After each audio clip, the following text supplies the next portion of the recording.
Menjelang Manchester Derby dan juga El Clasico, tim-tim besar Eropa meraih kemenangan di Champions League. Kecuali AC Milan dan juga Newcastle. Bentar, Milan sama Newcastle hitungannya klub besar gak ya? Selamat datang di Box to Box Football Show.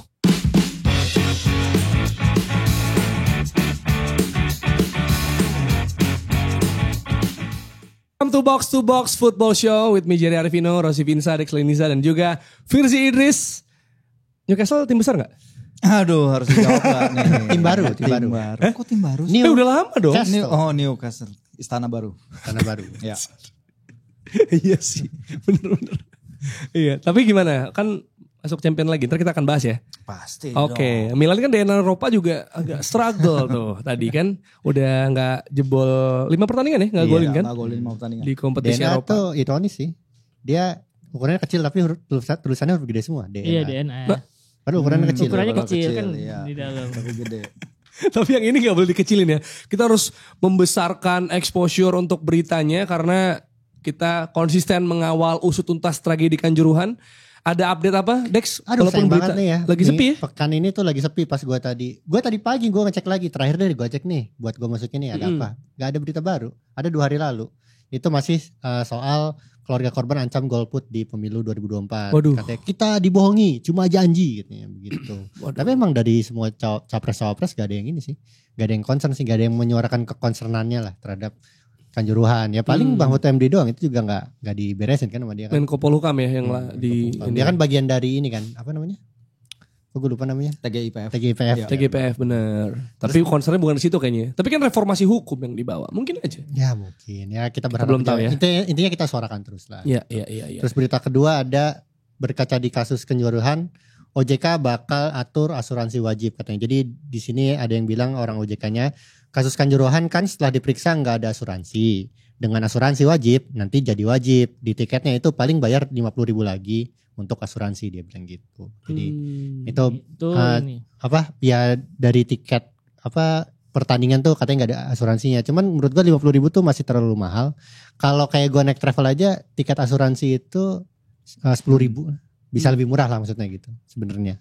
Ya maksudnya untuk bisa lebih terjangkau ya. Karena kan Iya. ada banyak kategori juga penonton kan. Kalau dipukul rata gitu susah. Lagian menurut gua kalau tiket travel 10.000 masa tiket pertandingan 50.000 sih asuransinya kan lebih berbahaya. Naik travel. Iya. Ada banyak resikonya. Bener. Kan nonton bola kan jadi gitu-gitu aja. Nah itu tapi Harusnya. kan harusnya. Tapi yang terjadi kan bahaya juga nonton bola ya. Iya kalau di Indonesia. Kan deadly juga gitu. Dan ada juga proyek Roblox. Ya dari box Box to to box ya kerja sama-sama. Asik ya box to box Roblox kan. Pas tuh. Ox. Ya Ini ini bisa dilihat harapan nih. Kanjuruhan ya. Ya harapan Kanjuruhan. Jadi itu bisa dimainin di Roblox. Udah launching ya per hari ini. Per hari Kamis udah launching. Itu bisa diakses di QR-nya nih ada. Kita lihat QR-nya nih. Nah bisa langsung. Oh ini kalau di scan langsung bisa main nih. Bisa atau yaitu bit.ly harapan Kanjuruhan dengan H dan K-nya besar gitu. Oke. Untuk bisa main seperti yang kita pernah bilang juga. Jadi ada challenge-nya. Ada challenge-nya. Gimana caranya keluar dari stadion tapi nyelamatin orang dulu. Nyelamatin orang, ngambil masker, ngambil apa lagi Itu lah. ada gitu. asapnya itu ya tadi? Ada asapnya. Oh Jadi iya. Ketiup angin juga 5 menit. Gas itu ada, gas. ada anginnya. Ada anginnya. Ada anginnya. Ada. Jadi yang salah anginnya dong. Iya. Kalau kita gak bisa keluar. Kalau di game nggak tahu. Iya. Kan di gamenya. Atau yang asli juga kayak game. Intinya soal harapan Kanjuruhan jangan sampai hilang. Makanya ini bagian dari proyeknya box to box juga supaya kita tahu stadion sesuai standar tuh kayak gimana sih. Gitu. Inilah stadion di Roblox ini. Iya, Kita iya. main bersama-sama di situ. Yes, dan juga selain serunya main Roblox ya di stadion box to box. Ada yang gak kalah seru juga pertandingan karena banyak game seru ya Dex Iya, minggu di ini. weekend ini ada final Copa Sudamericana. Oke. Padahal belum ya tapi sudah. ada derby Osaka. Masa belum Americana? Ada PSV Ajax, PSV tapi lagi di papan bawah ya. Oke. Oh itu Ada ya. Ajax di Kalau yang papan derby bawah. Osaka itu ini ya. Yang pemain Arsenal yang bikin cetak gol. Oh Saka. Oh, gitu. Saka. Ada dua lagi ya. Oh, udah mulai ketular Granit nih. Xhaka sama Bukayo Ya, Saka. Max Mikron. Ya, dilayanin aja biar Iya sembuh. benar-benar. Terus Osaka tuh berarti Urawara itu Diamonds ya. Osaka Gamba ya? Gamba Gamba Osaka sama sama Cerezo. Cerezo. Oh iya sama Cerezo bener-bener. Terus juga ada Inter Roma, Napoli Milan, El Clasico dan tentunya apa Jer? Derby Manchester. Derby Manchester di Old Trafford yang bakal dimainkan hari Minggu jam 22.30 WIB. Dan jangan ketinggalan big match seru Premier League ya. Ini akan hadir setiap minggu di video. Apalagi di hari Minggu malam ini ya jam 22.30 WIB setengah 11 malam. Akan ada pertandingan derby Manchester antara Manchester United menghadapi Manchester City. Jadi kita bisa jadi saksi serunya derby Manchester yang bakal ditayangin live di video. Dan bisa didapatkan dengan cukup murah ya. Dengan Rp25.000 aja udah bisa nonton langsung ya. Jadi kita akan bahas derby Manchester ntar. Tapi kalau sekarang kita mau bahas tim Virzi dulu. Ya. Kok gue? Tim lo, karena semalam kan lo, semalam lo kan bikin pusing terus. Pusing. Gue sebenarnya gak bisa ledekin Virzi soalnya Karena tim gue di Championship juga kalah sama Stoke City 1-0. Gak penting udah. Enggak, maksudnya sama-sama champion sih. Champions ya dulu. Cuma kan enggak. Gue pakai ini lagi, pakai kapal lagi Championship. Kapal juara. Oke, di grup neraka ini ya Newcastle tumbang dari Dortmund di kandang ya. Di kandang. Di St. James's Park setelah membantai kemarin di Premier League, mereka harus tumbang di kandangnya Dortmund yang sebenarnya kurang konsisten juga sebenarnya di Champions League musim ini, dan juga Milan yang tumbang dari PSG. Tapi kita bahas Newcastle dulu. Lo gimana rasanya setelah menahan imbang AC Milan dan membantai PSG, tapi kalahnya sama Dortmund? Iya, inilah yang dibilang grup neraka ya. Jadi semua bisa mengalahkan satu sama lain. Gak boleh terlalu pede. Dan gue bilang form kandang itu penting di grup ini. Makanya kekalahan kemarin itu ya nyesek sih. Sebenarnya memang kekalahan itu gak jelek ya. Maksudnya kalau gue bilang di awal kan performance Newcastle di San Siro tuh jelek. Tapi hasilnya bagus. Sementara performance dan result lawan PSG bagus. Kalau ini somewhere in between lah. Karena gue lihat permainannya masih bagus, mereka bisa nguji Gregor Kobel, beberapa kali penyelamatan bagus terutama dari Callum Wilson babak kedua. Pas Newcastle lagi mau ngejar skor, mereka juga bisa create chances, they can create chances, they are dangerous, cuman kena mistar 2 kali. Tapi memang dalam pertandingan tadi, iya, laki nggak laki itu ada faktornya juga. Cuman memang dalam transition kemarin Dortmund bagus banget, dan respect banget ke fansnya BVB tuh. Walaupun Newcastle kan St. James's Park tuh kalau naruh fans tandang tuh kan paling atas kalau lu tahu. Itu mereka harus naik 5 lantai itu. Di sektor level 7 namanya. Dia paling tinggi, tapi dari atas itu suaranya kenceng banget fans Borussia itu. Gue kedengeran banget, very audible, dan itu mereka bawa drum dan lain-lain, itu membuat para pemain Dortmund juga punya belief ya untuk bisa dapetin hasil, dan itu yang terjadi. Pemain Newcastle juga kelihatan beberapa kali mereka dribble terlalu banyak, 1 or 2 touches too many. Itu yang bikin condition, yang itu yang bikin para pemain lawan transitionnya cepet banget. Daniel Malen jago sih kemarin. Dan backnya kuat sih. Kemarin kan gue juga ngobrol sama Spiltak, gue nanya ini gimana Dortmund musim ini. Mereka bilang emang bagus defense ya. Defense mereka baru kebobolan 8 gol dari 8 laga di Bundesliga. Dan dikit salah ketiga kan yang paling sedikit. Berarti 1 kali kebobolan per laga kan. Salah satu yang paling sedikit lah di Bundesliga. Jadi memang alot banget. Nggak nyangka tim yang di dasar klasemen justru bisa kasih performance yang lebih bagus dari Paris ketika main di SJP. Iya. Bahkan penggantinya Bellingham itu, Mecha juga. Mecha ya. Mecha. Itu mencuri perhatian juga ya. Dia yang golin kan? Iya, dia yang golin. Tapi memang beberapa kali nggak ada ruang yang ditutup dan lain-lain. Mungkin kesulitan juga Eddie Howe karena Alexander Isak kan keluar ya 15 menit Isak pertama. Alexander Isak dia cedera 15 menit pertama. Dan ini yang workload pemain Newcastle ini lagi banyak banget karena basically setiap pemain ini main 1,5 laga. Jadi biasanya main dalam setiap pekannya ya. Jadi setiap pekannya kalau ada main full 90 minutes, berikutnya dia main 30 minutes. 30 minutes itu loadnya besar banget. Jacob Murphy baru masuk 3 menit injured, dislocated shoulder. Jadi memang rontok nih semua nih. Apalagi Sandro Tonali kemarin penampilan terakhir dia untuk berapa 10 bulan ke depan. 10 bulan, iya. Berarti yang absen tuh Tonali, Jacob Murphy, Isak, Harvey Barnes, Van Botman. Iya, dan Willock sama Joe Linton dan Callum Wilson itu masih 50-50 kondisi mereka karena mereka baru pada balik dari cedera. Jadi ya abis tuh. Kayak kita lihat aja ke depan mana mau lawan Arsenal bentar lagi sama lawan MU bentar lagi. Masih bisa ngerasain Tonali kan kemarin, soalnya pas gue main sama Virzi, ini kayaknya game terakhir Vir sebelum absen lama, ternyata masih sempat. Untuk pengadilannya ngasih verdict masih nanti, kayaknya hari ini deh. Tapi ternyata nggak ngaruh juga ya. Akhirnya Harus Ya. absen 10 bulan ya. 10 bulan Berarti kayaknya. Anderson kita Free main tuh. Cukup lama. Oh, Elliot Anderson jangan dijual dulu ya. Elliot Anderson Murah jangan. dan bermain tuh pasti. Tapi dia Iya, masih iya, merah empat. juga, cedera juga dia. Ya, cedera Iya, semua makanya aja cedera Newcastle. semua, Ya makanya ampun. udah habis sekarang. Anaknya Gawat Under ya. nih yang sisa. Iya. Anaknya Anderson. Oh iya. Oh kalau di Skandinavia gitu ya. Thorson. Oh, belakangnya Son. Oh, Dia Island. ini Skandinavia. bukan Kagak. Inggris. Iya kan nyamain. Bercanda, Waduh, lu boleh iya. bercanda, orang gak boleh bercanda. Gimana sih Dex? Serius aja nih. Nah terus di grup itu juga justru malah sebaliknya tadi Firzi bilang bahwa bisa saling mengalahkan. Ya PSG habis dibantai sama Newcastle mengalahkan AC Milan 3-0. yang 3-0 ya dengan belum belum membuat AC Milan belum cetak gol di 5 consecutive Yes. matches di Eropa ya. Wah, lagi kepanasan nih, padahal AC. AC rumah gue rusak tuh. Nggak semua AC dingin Dex. Bukan udah beli kemarin. Belum dipasang. Oh belum dipasang. Nggak itu rumah tangga gak usah dibocorin. So humble. Rumah tangga gak usah dibocorin on air. Rumah gue rusak. Padahal udah beli. Belum dipasang. Iya. Tukangnya lama. Oh iya. Jadi gue cerita rumah tangga gue. Gimana? Ros atau Dex ada ingin menambahkan soal ini PSG yang mengalahkan AC Milan?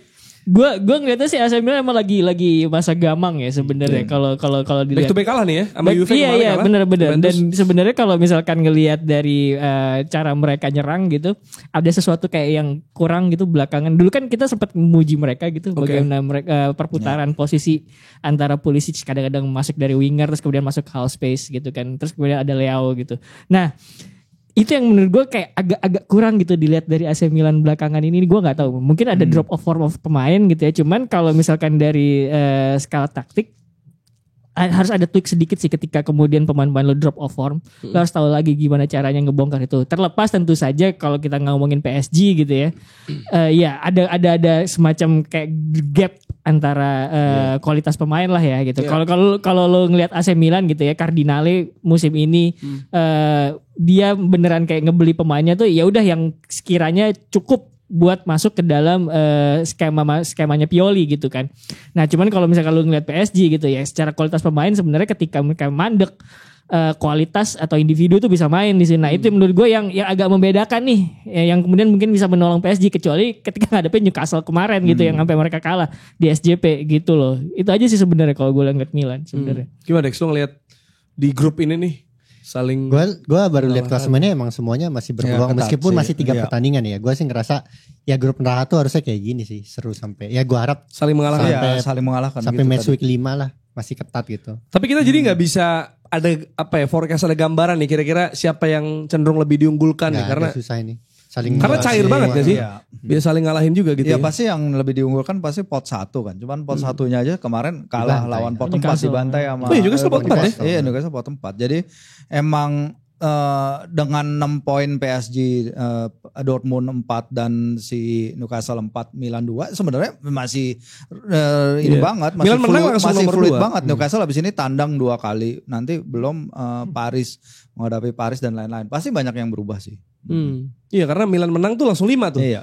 PSG-nya 6 ya kan. Terus yang 4 Yes. poin saling duel nih di Iya. game.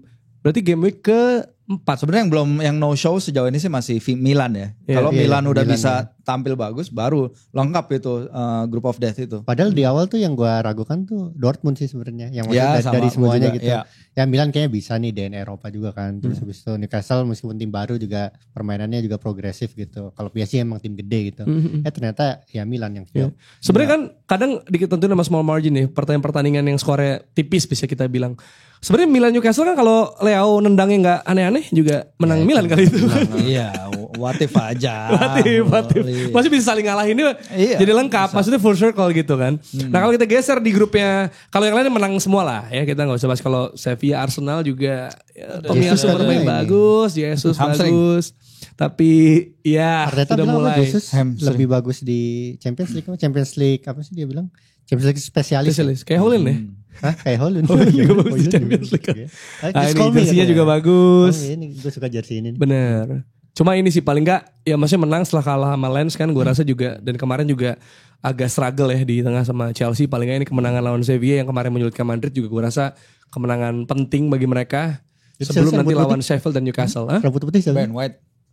Oh iya Ben White rambutnya putih sekarang ya. Ben White. Bentang White namanya ya. Betul. Sesuai rambut. Mau nyapres. Nikah. Kalau kita geser di grupnya Man United, mereka berhasil meraih kemenangan perdana berarti ya. Di Champions League musim ini. Matchday 3 iya, poin perdana. Poin perdana. Maksudnya kayak kaget banget. Menghadapi jangan kompor kamu Firzi. Jangan kompor kamu. Tentang menang di Ramon Sanchez. Susah loh menang di Ramon Sanchez itu kan Man United. Betul. Kalah Juve, Liverpool kesulitan. Itu dia. Tapi kan di fase grup ya, belum terlalu menentukan. Kalau gagalnya di knockout lebih susah ntar. Ya kita bahas United ya. Ketika lawan Copenhagen mereka menang 1-0. Dan ini nih, kita harus fair dong ya. Kalau biasanya kita ngebully, saat ini kita harus memberi pujian kepada Harry Maguire yang mencetak gol kemenangan. Lo ngebully. Biasanya orang gue mewakili. Maguire dibanter gitu. Iya kan. Serius nanya, Jerry kan gitu biasa di Twitter kan. Maguire serius nanya ada apa sih? Ya itu serius gue gak tahu. Orang bilang gue sarkas, gue nanya. Menurut lu, kan kadang MU bentrok sama Arsenal mainnya. Gue gak nonton. Jadi gue nanya, serius nanya. Yang penting kill the game. Yang penting kill the game. Oke, jadi Maguire itu menjadi pahlawan karena gol kemenangan yang dilakukan. Dan juga ada last minute penalty save dari Onana. Nah, ini dua pemain yang selama ini dibully kecuali sama Rossi. Itu for the chess itu Scott McTominay for the chess. Iya, jadi sengaja penalti biar Onana bikin save sebenarnya. Oke. Gitu. Gimana Ros? Apakah ini saatnya lo bilang tuh kan apa gue bilang? Bukan tuh kan apa gue bilang. Ngapain harus tuh kan apa gue bilang? Siapa tahu kan lo ini kan lawan Copenhagen doang. Tuh kan apa gue bilang. Kan banyak gitu orang-orang kan. Kebiasaan banget ya. Iya, kalau misalnya selama ini salah terus mau buktiin. Enggak, tapi kan maksudnya kadang-kadang lu kalau ngelihat seorang pemain kan emang harusnya menilai secara proporsional kan. Gue kan selalu bilang kalau Maguire tuh sebenarnya dia punya sisi positifnya dalam hal progression, dalam artian dribbling bola sama long pass gitu kan. Kalau ngomongin composure sama perkara dia di pressure, ya itu dia limited gitu. Dia emang jelek gitu. Jadi gue bilangnya bahwa Maguire tuh sebenarnya pemain yang terbatas kemampuannya, limited. Bukan lu nggak bisa nempatin dia sebagai back world class gitu, enggak. Teman nempatin dia sebagai back yang paling bawah enggak juga gitu loh. Jadi emang rata-rata aja bagus tapi enggak yang luar biasa banget. Juga nggak yang jelek banget gitu loh kalau menurut gue Maguire. Jadi kalau lo lihat ketika kemarin main lawan si Copenhagen itu kan si Erik ten Hag setelah pertandingan bilang gitu bahwa yang bikin midfield gua nggak balance itu sebenarnya karena lini belakang gua musim ini tuh nggak pakem, nggak ganti-ganti. Selalu ganti-ganti sebenarnya gitu. Karena dengan kayak gitu dia jadi kehilangan satu Luke Shaw, kedua Lisandro Martinez yang meskipun ternyata main sambil nahan sakit kan, dia cedera gitu. Nah, dua orang pemain ini tadinya adalah tipikal back yang bisa ngasih progression sama kalau misalkan Luke Shaw main di kiri. Biasanya itu kan dia jadi inverted kan, bikin jadi box 4 itu yang kita suka bahas gitu, box midfield gitu. Nah nggak ada gitu loh masalahnya. Luke Shaw nggak ada yang bisa progresi bola. Kemudian kemarin ya udah dalam 2 game terakhir deh, yang Harry Maguire dipuji sebelumnya tuh kemarin lawan Sheffield United itu kan juga dipuji sama long pass-nya gitu. Nah akhirnya dicobalah main Harry Maguire dengan role-nya Martinez gitu. Tidak luar biasa tapi lumayan lah gitu ya. Kalau gua ngelihat kalau Jerry kan biasa di Twitter kan cuma nanya ini kan kayak gitu. Kalau gua kan di Twitter dari kemarin agendanya adalah mencoba ayo dong Pak Ten Hag jangan less direct dong mainnya gitu kan, masa hoof the ball terus ngandelin pemain lari terus kemudian kalau nggak gitu caranya cuman ngepres rebut bola quick transition gitu doang. Itu kalau misalkan Ten Hag pengen mencoba gaining control itu susah gitu. Itu bukan cara yang sustain bisa diambil sepanjang pertandingan. Karena kalau misalkan lu ngadepin deeper block, cara kayak gitu susah gitu. Nah, pas lagi lawan Copenhagen itu gue ngerasa juga masih kadang-kadang off the ball ke depan gitu loh, pakai caranya Maguire segala macam. Tapi gue lihat ada beberapa kali formasi midfieldnya ketika bola di belakang gitu udah mulai coba turun gitu.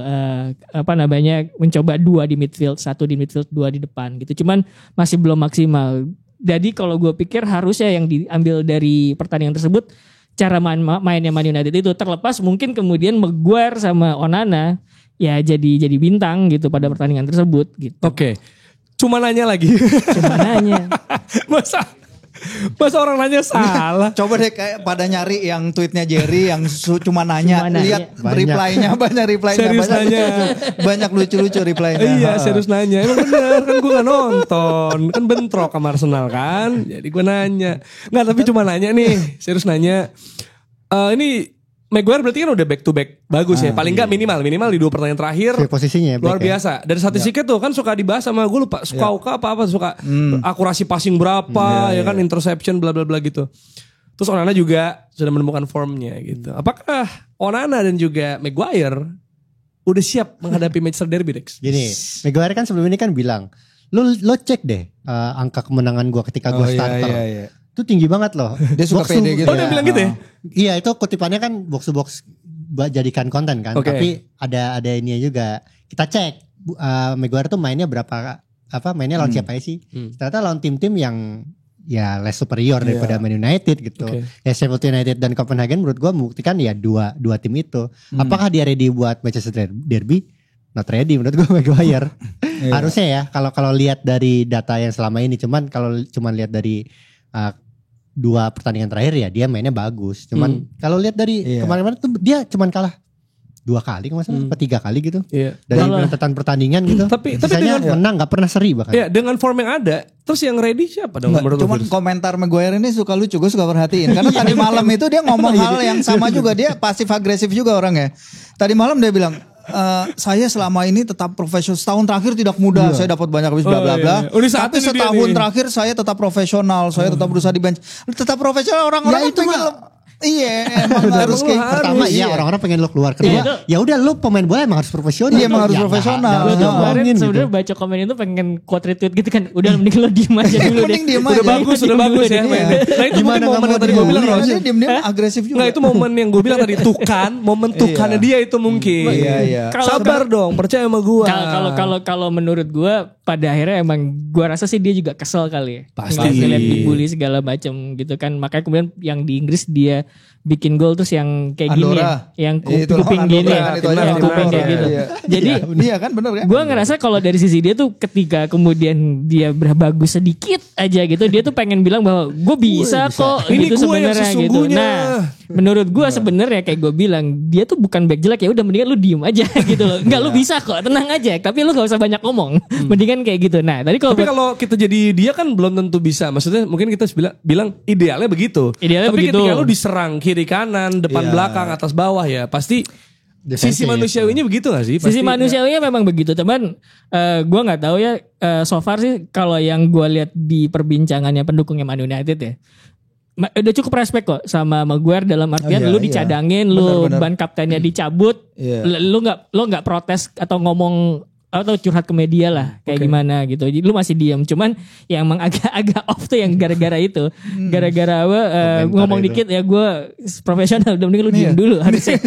Dari tunggu dulu lah. Enggak tunggu dulu kalau menang sama City gitu misalnya baru kayak gitu. Kalau menurut gue harus lebih lama sebenarnya. Lu harus yang namanya konsistensi itu kan gak cuma 1, 2, 3 pertandingan gitu. Atau mungkin dia ngomong sebelum lawan City.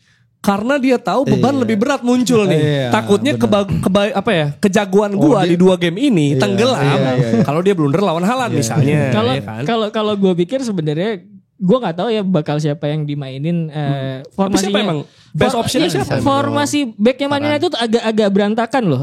Bahkan Lindelof main back kiri tuh pernah gitu kan. Terus kalau misalkan lu pengen mainin Reguilon jadi back kiri pada pertandingan lawan Manchester City, dia nggak pernah bisa inverting gitu loh. Terus yang bikin box midfield supaya tengahnya penuh itu siapa gitu? Karena gua ngelihat tadinya tuh Amrabat kan main dia di back kiri, terus kemudian Amrabat inverting buat jadi duet sama Casemiro gitu. Cuman Casemiro belakangan formnya juga lagi turun. Jadi akhirnya Amrabat harus jadi DM sendirian gitu. Jadi yang back kiri bisa inverting ini siapa gitu. Belakangan kemudian dipakai Lindelof gitu. Nah, kalau Lindelof main di kiri ada kemungkinan Maguire main sebagai gue nggak tahu. Gue agak heran kenapa Ten Hag masih ngotot nggak mainin Maguire di left center back karena padahal itu posisi aslinya dia di England, di Hull, di Leicester semuanya dia bagus gara-gara main di situ. Dia era Ole juga sempat bagus main di situ gitu kan. Cuman Ten Hag bilang kayak misalnya karena Maguire bukan pemain kidal, jadi angle angle passingnya gitu nggak bagus kalau main di left center back, apalagi kalau misalkan nerima bola. Masalahnya kalau dia main di right center back itu biasanya kagoknya minta ampun, kakunya lebih kaku lagi gitu makanya. Nah itu gue nggak tahu kenapa kemudian nggak dipertimbangkan bahwa meskipun angle passingnya nggak bagus tapi ternyata dia lebih nyaman jadi left center back gitu. Okay. Nah itu dia maksud gue, kalau misalkan Lindelof di kiri ya ada kemungkinan Maguire main. Kalau misalkan Maguire nggak main ada kemungkinan maybe Johnny Evans main di situ karena dia jadi veteran, triknya bagus kemarin waktu gue lihat lawan Sheffield ya. Lagi unggul terus kemudian pura-pura cedera gitu. Ngulur waktu ya ada gitu loh. Nah sebelum kita lebih mikro lagi nih masuknya ke taktik pemilihan squad selection dan sebagainya, kita pengen POV-nya dijauhin dulu, helikopter view dari yang lebih luas itu ya soal derby Manchester. Kita mau bahas, ini sebenarnya dibahas di counter press juga sih ya. Tapi kalau kita mau bahas, kita main what if nih. Kalau namanya what if kan, kalau nggak ada uang dari Abu Dhabi, WA, City kira-kira nasibnya seperti apa next? Gua rasa sih City akan tetap di papan tengah atau papan bawah bahkan ya. Terus juga kalau yang artikel yang waktu itu Aldi nyodorin ke gue, artikelnya dari Mirror, dari Mirror, dia bilang Ferguson mungkin akan pensiun lebih cepat karena ya udah gue udah gak punya pesaing, gue udah jago gitu. Terus yang bakal jago siapa? Arsenal katanya. Karena pemain-pemain Arsenal waktu itu lagi bagus-bagusnya sebelum dibeli sama City kan. Terus ini juga generasinya Nasri, Clichy, Adebayor. Terus juga kalau lihat kawasan Manchester juga mungkin gak akan jadi bagus kayak sekarang. Firzi mungkin nanti bisa cerita. Karena ya tadinya tuh kawasan Jin Buang Anak kan. Di timur Manchester. Saking sepinya berarti maksudnya. Stadion di situ. Jadi menurut gue sih hal negatif banyak akan terjadi justru daripada hal positifnya. Kalau nggak ada Abu Dhabi United Group. Namanya United Group. Nah mungkin lu yang bisa lebih. Etihad kan United. Iya United. Mungkin lu bisa elaborasi Firs kalau dari ya lokasi. Maksudnya itu kan pasti ya banyak cakupannya ya. Maksudnya bukan cuma yang kita lihat di lapangan. Tapi juga bagaimana mereka membentuk timnya, fasilitasnya, terus exposure ke timnya, dan juga hype dari masyarakat Manchester gitu, yang MU banget lah, nggak kebelah, mulai kebelah kayak sekarang. Kebelah, gara-gara itu. Sekarang kan udah mulai, sekarang kan udah mulai. Iya sebenarnya ya ini juga gue cerita ya di counter press ya, bagaimana emang Man City menetapkan core-nya itu mereka adalah klub of the community local Manchester. Makanya ketika Tevez waktu itu pindah ke City kan dibilang welcome to Manchester ya, yang spanduk billboardnya gede itu menandakan bahwa mereka memang mengidentifikasi diri sebagai klub Manchester. Ya tadi dibahas bagaimana di timur Manchester itu kalau kita datang naik kereta, biasanya kan orang-orang dari London dan dari bagian Inggris lain kalau masuk ke Manchester dari sisi timur naik kereta, yang pertama dilihat itu bukan Old Trafford, dari jauh udah kelihatan itu Etihad Stadium. Dari Etihad nyampe kereta Manchester Piccadilly untuk nyampe ke Etihad Stadium itu paling cuma 3-4 stop naik tram, itu jauh lebih dekat daripada ke Old Trafford, karena Old Trafford sendiri kan postcode-nya udah bukan di Greater Manchester ya, udah di luar sebenarnya. Di Greater Manchester tapi bukan di Manchester. Masih di Manchester tapi bukan di luar area Manchester. Nah, sementara ketika gue di City juga terus ditekankan bahwa the core objeknya itu, walaupun grup City CFG itu mendunia, tapi untuk Manchester City mereka menekankan the community di Manchester. Jadi itu sih yang mungkin jadi pembedanya. Dan benar kalau misalnya gue punya teman yang tinggal lama di Manchester tahun 2000-an gitu, sebelum ada CFG datang, emang area di timur itu ya kayak area pabrik. Kan Manchester juga kota industri ya, kota industri yang sangat terkenal dari masa ke masa. Area itu kayak rada neglected, tapi abis itu dibangun ada Etihad, abis itu ada dibangun untuk Etihad kampus, terutama pembangunan Etihad kampus, karena ketika gue di sana pertama kali Etihad kampus dibuka, emang gue udah lihat areanya tuh udah bagus. Ternyata gue nanya ke teman gue yang udah di Manchester dari tahun 2000-an, dia bilang emang daerah itu jelek banget, dan pembangunan dengan adanya duit investasi dari Etihad dari grup itu, grup FSG itu jadi masuk FSG CFG, iya, City Football Group itu masuk ke komunitas juga. Jadi bukan hanya di dalam lapangan tapi juga di luar lapangan. Sama Etihad juga nantinya mau ada hotel gede sama arena buat acara indoor paling gede di Inggris katanya. Itu pengembangan ke depannya. Gila Iya. ya. Gila ya, bener-bener ada banyak yang dilakukan ya, bukan cuma di dalam lapangan. Tapi kalau ngomong kayak gini, perbedaannya dengan Glazer misalnya. Glazer kan udah berapa tahun tuh punya Man United. Old Trafford kalau hujan gentengnya bocor gitu loh, nggak ada perkembangan Carrington. Nah, gue nggak tahu. Carrington emang jelek banget ya sekarang ya. Si Carrington itu baru ngebangun buat akademi sama perempuan baru jadi baru jadi buat modernnya. Cuman kalau misalkan ngomongin fasilitas di dalamnya katanya masih bisa lebih bagus lagi gitu loh. Kalau ngomongin Glazer karena ya kalau duitnya mereka udah dikip buat mereka doang gitu loh. Emang memperlakukan sebagai ya punya gua gitu loh. Makanya kemudian kecuali Jasim jadi.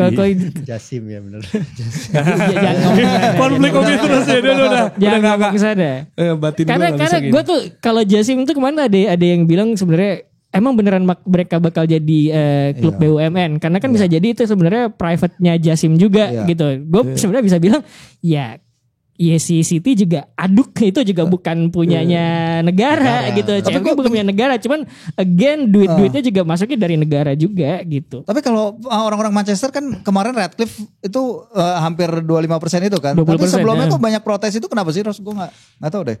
Protesnya itu karena Glazer, karena ya menurut gue karena udah di neglect aja klubnya itu gitu, karena beneran nggak diurus. Nggak kalau Radcliffe ownership misalnya Radcliffe yang masuk. Kayak gue menurut gue bukan menurut gue, yang gue lihat sih sebenarnya itu bukan protes supaya ayo Jasim masuk, supaya Radcliffe masuk, tapi lebih ke arah kayak sebenarnya kayak lu sama Ashley. Sama Mike Ashley gitu, yang penting pemilik gue yang nggak ngurus klub ini cabut gitu loh. Berarti Glazernya cabut deh. Iya gitu. Nah walaupun emang agak dilematis tuh kalau lo ngeliat pendukung Man United even yang di Manchester itu juga ya kalau Jasim masuk nih sama aja gitu loh. Gue bakal jadi bagian dari, ada kecurigaan bahwa gue bakal jadi sebagian sport washing. Iya mungkin kayak tadi gue bilang bahwa bisa aja mereka jadi bagian dari private dari kepemilikan pribadinya si Jasim gitu. Cuman ya aduk sama CFG itu Abu Dhabi United Group dan CFG kan juga private kan, swasta gitu loh, bukan kayak PSG dengan QSI gitu, itu kan jelas-jelas negara tuh. Cuman kan duit yang masuk ke situ juga ya yang dicurigain yang kemudian diselidiki dengan 114 dugaan itu. Jangan-jangan nih duitnya juga masuk dari mana gitu loh. Tetap nggak bisa nggak bisa. Kebebasan lahannya City juga kemarin masalahin yang sekarang menjadi head kampus. Iya gitu loh. Jadi maksudnya kalau gue bilang emang kalau ketika gue ngomongin City, secara manajemen, secara ketika gue pengen ngebangun ini, gue pengen kayak Barcelona, makanya gue datangkanlah Siki dan Ferran gitu kan, supaya ini sustain sampai kapanpun gitu. Dua orang ini harus di atas, pelatihnya ganti-ganti, dua orang ini di atas gitu kan. Makanya kemudian Pep Guardiola juga mau ya karena ada Ciki, ada Ferran gitu kan. Terus kemudian Etihad sebelahnya ada mini estadinya Barcelona itu kan cuma sebelahan gitu loh sama Camp Nou. Nah di City juga kayak begitu gitu. Jadi gue pikir sebenarnya secara manajemen oke banget. Makanya kemudian si Vincent Kompany kan juga waktu itu zaman dia masih jadi pemain, gue tuh ngerasa bahwa City berhak buat sombong karena gue datang ke sini tuh bahkan kayak eranya Taksin Shinawatra gitu, dan gue ngeliat lapangannya tuh ya Allah gak karu-karuan dia bilang. Makanya kemudian ketika Abu Dhabi datang memperbaiki ini semua, gue ngerasa City layak dapat tersebut gitu. Dan gue menyetujui itu sejujurnya ketika dia masuk ke community segala macam gitu. Cuman balik lagi, yang namanya perusahaan gede kan juga selalu ada CSR-nya gitu loh, biar dapat menggamit rasa simpati masyarakat, dan gue dilindungi gitu loh sama masyarakat segala macam gitu. Itu yang mungkin bisa sedikit dikritik gitu. Jadi dibalik kebaikannya itu ya lo tahu ada maksud tertentu gitu misalnya gitu. Dan gue pikir sih itu yang mungkin pujian sama kritikan, sama mungkin kalau kritikan tuh yang tadi tweetnya Jamie Carragher kemarin yang tadi naik juga ya di box to box bola, bahwa gila lo Everton satu dugaan pelanggaran aja itu udah diancam buat berapa 12 poin dan bisa relegation. Lu bayangin City tuh 114 dia bilang gitu kan. Bisa sampai divisi mana dia mereka gitu dia bilang gitu. National League National North dia bilang kayak gitu. Jadi ya City tuh menurut gua ada dua wajah. Ada yang bisa lo puji dan beneran model bisnisnya tuh emang progresif banget gitu. Cuman di sisi lain ya itu yang ini nggak bisa dipisahin juga gitu loh, yang perkara duitnya masuk dari mana gitu kan. Terus kemudian belakangan ada kabar bahwa supaya menjauhkan City dari hukuman, mau minta bantuan pemerintah Abu Dhabi supaya calling-callingan sama pemerintah Inggris gitu loh, dan harapannya adalah karena ada hubungan diplomatis baik antara Inggris dan Abu Dhabi, City nggak kena gitu loh. Jadi ada hal kayak gitu. Gue jadi penasaran, sebenarnya ini agak out of topic, tapi gue agak penasaran kalau Tonali main di City selamat nggak dia? Oh iya ya. Oh iya. Gue kepikiran tuh, itu kan pemainnya. Kan kalau Newcastle ya udah. Anda jangan salah. Ada dugaan pemain Anda itu tidak main di Spanyol. Oh iya itu supaya nggak dicokok polisi. Benar iya. Karena kalau karena kalau dia itu mendarat di Spanyol iya, karena mendarat aja di Spanyol. Dugaan tindakan kejahatannya itu di Spanyol. Gitu loh. Itu tubir kemarin, tubir di Twitter tuh saya baca. Iya kan lo ngomongin Tonali malah jadi ini ke situ, dia juga belum main lagi kok ya. Oke, kita masuk ke aspek dalam lapangan ya. Ada ini harus ke Dex nih, karena kalau kata Waldo apa FPL dia? Joki FPL. Siapa? Dex. Kalau Lu kan Joki FPL kan? Gue megang berapa akun. Oh, di Joki gue. Joki FPL nih, Dex Leniza. Kita juga mungkin ada di studio ya nanti ya. Sebelum deadline. Jumat malam biasa ya. Ada satu pemain yang dibilang meredup nih sebenarnya, bahkan sering banget di Twitter dibilang kemahalan. Karena namanya Haaland. Jadi kemahalan. Iya. Jadi karena sempat Saya blank. kemahalan gitu. Iya, sempat blank ya berapa kali? 2 pertandingan. Tapi sebelum sebenarnya pemain kayak dia mini drought Brighton. Iya, tapi ada space dikit lawan Brighton langsung disikat tuh. Dari jarak jauh kan langsung gol. Dan kemarin dengan kembalinya Rodri ternyata dia juga bisa langsung cetak gol lagi di UCL. Nah, benang merahnya sudah ketemu lawan Young Boys ya. Nah, kemarin. itu jadi pertanyaan Dex. Jadi buat Haaland lebih berpengaruh ada Rodri atau ada De Bruyne kalau bisa milih satu aja misalnya. Lo kalau lihat pengaruh di FPL ya De Bruyne. Tapi kalau pengaruh di lapangan Rodri. Karena Rodri itu yang nyambungin sampai akhirnya ke Haaland. Kalau De Bruyne yang nyambungin ke Haaland emang gitu. Yang ngasih lah gitu. Cuman kalau Rodri tuh apa ya? Kalau Guardiola kan bilang kontrolernya City tuh ada di situ gitu. Ketika dia nggak ada, City nggak bisa main kayak biasanya. Akhirnya Haaland nggak bisa nyekor. Itu ujungnya tuh di situ. Makanya ketika Haaland main, udah 2 pertandingan terakhir seenggaknya ya. Itu Haaland bisa mencetak gol, termasuk lawan Young Boys kemarin 2 gol. Meskipun salah satunya penalti kan gitu. Jadi gue ngerasa lagian juga kalau perspektif lo FPL ya, janganlah jual Haaland. Haaland itu terakhir gue lihat 88% kepemilikan. Lo bayangin deh, lo nggak punya Haaland, lo nggak punya Haaland di satu pertandingan, terus Haaland cetak 1 gol aja.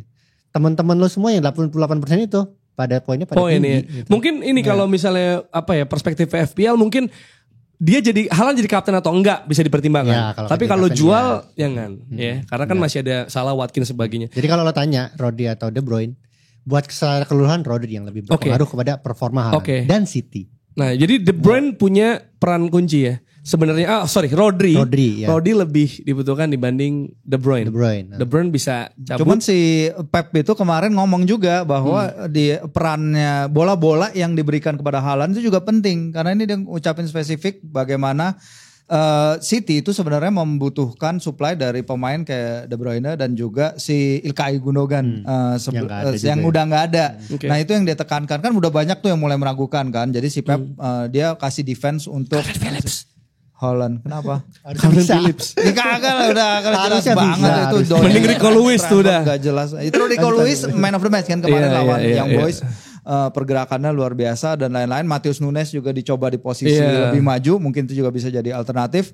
Tapi Haaland kalau lihat lawan Young Boys kemarin sebenarnya dia banyak buang big chances juga loh. Banyak. Ya, lalu kalau gue lihat statistik big chances yang dihasilkan Haaland tuh banyak banget dan banyak yang. Iya, tapi kalau satu match lu cuma dapat 1 big chance kan sayang. Enggak, big chance banyak.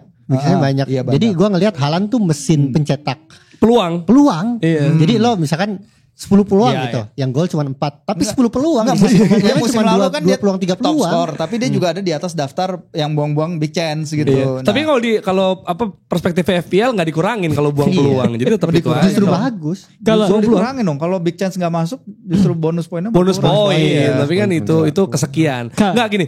Kalau kita kasih landscape yang lebih besar ya. Tadi kan ngomongin soal peran Rodri buat Haaland. Oke, kita coba peran Rodrinya buat City.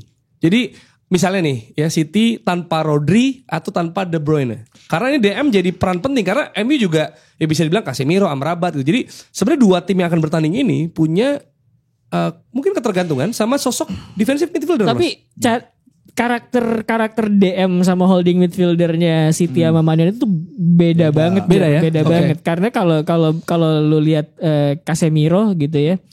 Ya Casemiro sama Amrabat emang bisa progressive passes ya. Kalau lo lihat permainan mereka bisa kok, nggak cuman kiri kanan doang gitu. Buat maju juga bisa operannya. Cuman karakteristik mereka tuh lebih kayak sebagai anchoring the midfield gitu. Kalau misalkan Rodri itu emang bisa buat gerakin dictating beneran. Lu bisa lihat kan kita udah sering bahas Rodri itu nggak cuma buat gerakin bola, tapi ketika dia ngoper kiri atau kanan itu dia lakukan supaya lawan tuh bergerak. Lawan tuh bergerak kiri kanan dan ntar ada space kebuka, ntar tuh baru dia sasar gitu loh. Itu yang dilakukan sama Rodri. Opponent bender berarti dia. Opponent bender gitu ya. Dia harusnya kayak gini kan ya. Ada tanda-tandanya ya gitu ya, avatar gitu. Opponent bender. Nah, kalau menurut gue pertanyaannya harusnya bukan betapa apa pentingnya Rodri buat Haaland, terus apa pentingnya Rodri buat City, karena menurut gue itu korelasi gitu loh. Menurut gue even Haaland itu part of the systemnya. Enggak, maksud gue City, the importance gitu. of him gitu di City. Maksud gini kan City nggak ada De Bruyne. Nggak apa-apa kalau ada Rodri atau sebaliknya. City nggak ada apa-apa asal ada De Bruyne naik gitu. Kan yang kita lihat kayaknya mereka cenderung lebih ketergantungan sama sosok Rodri di sistemnya. Gitu ya, iya kan? Sebenarnya secara sistemnya Pep gitu loh. Even musim kemarin tuh gue ngerasa pemain paling pentingnya City menurut gue itu Ilkay Gundogan gitu loh. Karena kalau misalkan gue nggak meremehkan Kevin De Bruyne ya. Menurut gue jenius lah. Lu bisa main jadi free eight, bisa jadi number 10, terus kemudian punya teknik bagus. 80 menit nggak kelihatan tiba-tiba lu nendang dari luar kotak penalti gol, itu kan jago ya menurut gue gitu loh. Kevin De Bruyne kayak begitu, cuman impact to the systemnya itu loh sebenarnya. Ya gue nggak bilang De Bruyne nggak bagus buat sistemnya City, cuman kan kalau sistem itu kan kayak giroda gitu loh, giroda gitu. Nah yang paling bisa memulai pergerakan ini semua gear yang mana nih gitu loh. Kalau gear ini nggak ada, mungkin caranya agak sedikit beda, kita ubah mesinnya gitu segala macam. Nah itu menurut gue musim kemarin tuh Ilkay Gundogan, sama yang musim ini tuh sebenarnya Rodri gitu. Jadi sebenarnya gue agak nggak setuju kalau misalkan Haaland itu nggak bagus atau nggak mencetak gol karena nggak ada Rodri atau nggak ada De Bruyne. Enggak gitu. Menurut gue emang Haalandnya lagi ngedrop aja gitu loh. Walaupun ada spesifikasi umpan khusus yang bisa diberikan sama orang-orang tertentu kepada Haaland gitu. Cuman in terms of menurut gue ketika City well oiled gitu ya. Dipelumasi dengan baik gitu ya. Ada banyak pilihan tapi lu pilih oil. Oke, menarik. Dipelumasi dengan baik. Iya makanya. Itu ya lu semuanya bakal bekerja dengan baik gitu. Even Haaland harusnya gitu loh. Dan gue pikir cara seorang DM memengaruhi sistem sebuah tim Guardiola itu udah sering kita lihat even dari Barcelona gitu. Nah kan sebenarnya itu pertanyaannya. Ketika sistemnya ada tadi kan ya, soal ini pemain ada nggak ada biasa saling ditutup gitu. Nah ini kan City sebenarnya nggak sedalam itu juga dari segi cedera gitu. Virus musim ini. Walaupun memang ada cegukan-cegukan yang terjadi ya, kalah lawan Wolves, kalah sama Arsenal gitu. Tapi kan sebenarnya ya cenderung bisa dilewati lah gitu. Dibanding misalnya United ya yang calon lawannya ini, atau mungkin ya Arsenal juga bahkan ketika pada cedera ya abis juga, bingung juga lawan Chelsea gitu. Apa yang bisa bikin mereka tetap jalan gitu sih mesinnya sebenarnya? Iya, ini kita harus lihat ya, ini Pep kan menjaga kontinuitas di timnya kan bagus. Walaupun emang anehnya ya untuk seorang Pep yang udah belanja banyak berjuta-juta itu, tapi kalau nggak ada satu pemain aja di timnya kan hilang itu, menurut gue aneh. 3 kekalahan beruntun terakhir nggak ada si Rodri. Sebelumnya terakhir kali City kalah di Liga akhir musim lalu itu juga Rodri nggak ada di tim. Ketika 2018 City kalah 2 laga beruntun juga, itu kan gak ada Fernandinho ketika itu. Jadi menunjukkan betapa pentingnya peran gelandang bertahan bagi seorang Pep. Karena gelandang bertahan ya itu tadi Rossi bilang, gelandang bertahan di sistemnya Pep bukan seorang gelandang bertahan aja, ada peran banyak yang dia mainkan. Sekarang kalau kita lihat Ilkay Gundogan, tadi Ilkay Gundogan bahas Ilkay, sekarang Ilkay gak ada. Yang menangin City Piala FA kan Ilkay. Dengan 2 gol tercepat di final Piala FA itu kan yang 12 detik. Siapa itu? Siapakah dia? 2 musim lalu juga kan? 2 musim lalu juga Ilkay terakhir tuh. Yang 2 musim lalu juara kan? Ilkay gol Ilkay kan terakhir-terakhir. Yang Eva juga lah pokoknya itu. Iya. Nah ini dia, menurut gua sekarang ini dengan Rodri balik, kekuatannya City sekarang itu adalah kelemahannya Man United. Karena center of midfield Man United. Lu bicarain kemenangan lawan Sheffield United, lu bicarain kemenangan lawan Copenhagen. It's not the same as against Man City and not the same against Arsenal. Man United bilang they've turned a corner misalnya dengan kemenangan-kemenangan ini. Tapi it can go either way kalau ada hal-hal yang nggak berjalan di pertandingan itu. Misalnya McTominay nendang nggak kena kena deflection dikit, yang Foderingham nggak kena yang menit akhir itu. Atau misalnya penaltinya si anaknya Henrik Larsson masuk, Onana nggak nahan, conversationnya akan beda. Betul. Tapi a result is a result. A result is a foundation for the next game. Dan ini akan memberikan Man United belief. Apalagi pertandingan kandang berikut ini kan adalah pertama mereka di Premier League untuk ini ya mengenang Sir Bobby Charlton juga. Kita lihat seberapa fightnya sih, karena kita babak pertama lawan Copenhagen itu, kalau misalnya Copenhagen is a better team, is a more decent team, itu bisa aja Man United ketinggalan. Waduh berapa kali kena tiang kok. Gue ingat 18 menit pertama tuh 4 corner Copenhagen, dibayangin 4 loh. Serius 18 menit pertama. Juara Denmark sih, cuman kan you're talking about Man United. Makanya juara Premier League. Makanya si Paul Scholes bilang kan yang world class soal Man United sekarang adalah historinya. Wow. Nyelekit banget kan. Nyelekit banget buat mereka. Jadi ini dia lini tengah sih battle-nya. Kalau kita ingat 2 musim lalu, ini kan pertandingan dimenangin Man United ya. 2-1. Iya, yang di Old Trafford. Di Old Trafford. Waktu itu yang jadi dipuji penampilannya gue ingat adalah Varane dan Luke Shaw yang memberikan balance. Gol penentu kemenangan dicetak oleh Marcus Rashford. Marcus Rashford yang sekarang hanya mencetak 1 gol dari 33 tembakan. 1 gol dari XG 2,8. Jadi dia underperform parah. Taunya lawan City golin, bisa aja.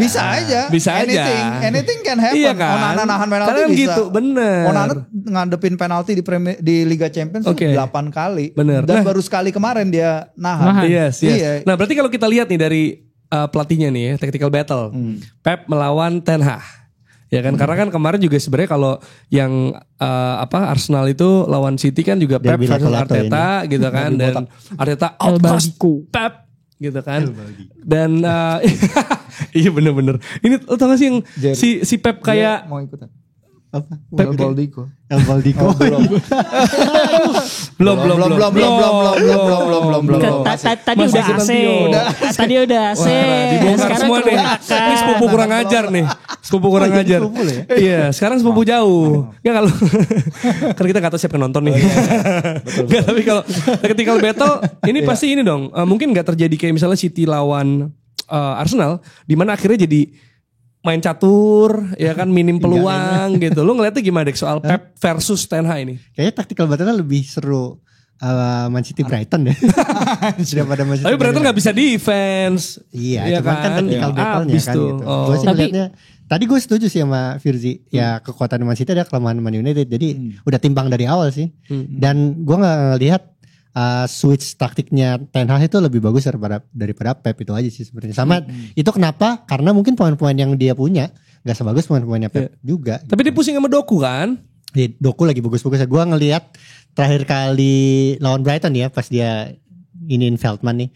Jadi gue lihat rata-rata posisi sama influence dia di lapangan itu dia di kiri atas. Tebel. Jadi maksudnya dia jauh sendiri tapi justru sering dapat bola gitu.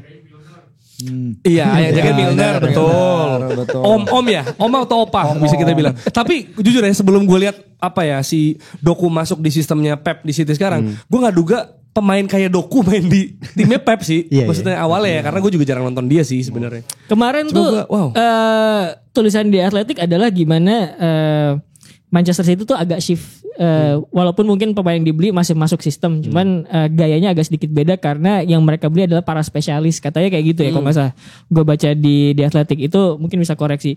Cuman kalau ngomongin tactical battle sebenarnya sebelum kita ngomongin sampai ke pertanyaan gitu, Jar, menurut gue, lo harus lihat base-nya dulu. Lo bisa ngomong tactical battle antara Pep sama Arteta atau Pep sama De Zerbi di Brighton. Itu kan sebenarnya karena tim-timnya Pep, Arteta atau De Zerbi itu udah di-honing atau udah diasah dengan satu sistem dan filosofi yang sama bermusim-musim gitu loh. Dan Arteta juga udah berusaha main kayak begitu meskipun pemainnya itu belum cocok sama keinginannya dia, dan akhirnya ketika pemainnya semua cocok, wah udah jalan banget deh nih sistemnya kayak begitu. Nah, Man United Ten Hag 2 musim, bahkan belum 2 musim ya, 1,5 musim aja kayaknya belum gitu loh, dan itu tuh masih beneran nyari pakem gitu loh, beneran masih nyari pakem. Yang musim ini tuh dia pengen main quick transition, tapi kemudian quick transition itu beneran menghilangkan kontrol sama sekali gitu loh, yang mana kemudian bikin Man United nih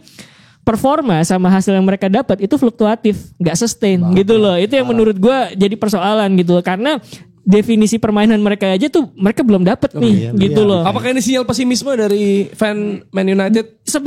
Kalau dari gue ya, sebenarnya gue bilang sebenarnya Man United main lebih bagus dari ini tuh bisa kalau misalkan sistemnya di switch. Misalkan kalau kemarin yang gue lihat ketika menghadapi Burnley, terus kemudian menghadapi Copenhagen, menghadapi Sheffield United, ada hal di mana kayak space-nya terlalu gede deh. Lu membiarkan satu orang buat dan dribbling bola sendirian gitu. Itu Burnley, Copenhagen sama Sheffield. Mereka ngasih kesempatan lawan untuk dictate. Iya, itu. Jadi sebenarnya itu sesuatu yang bisa di switch sistem itu, dan menurut gua Ten Hag based on apa yang dia lakukan di Ajax gitu ya, itu tuh bukan pelatih bodoh yang nggak ngerti sama positional play gitu loh.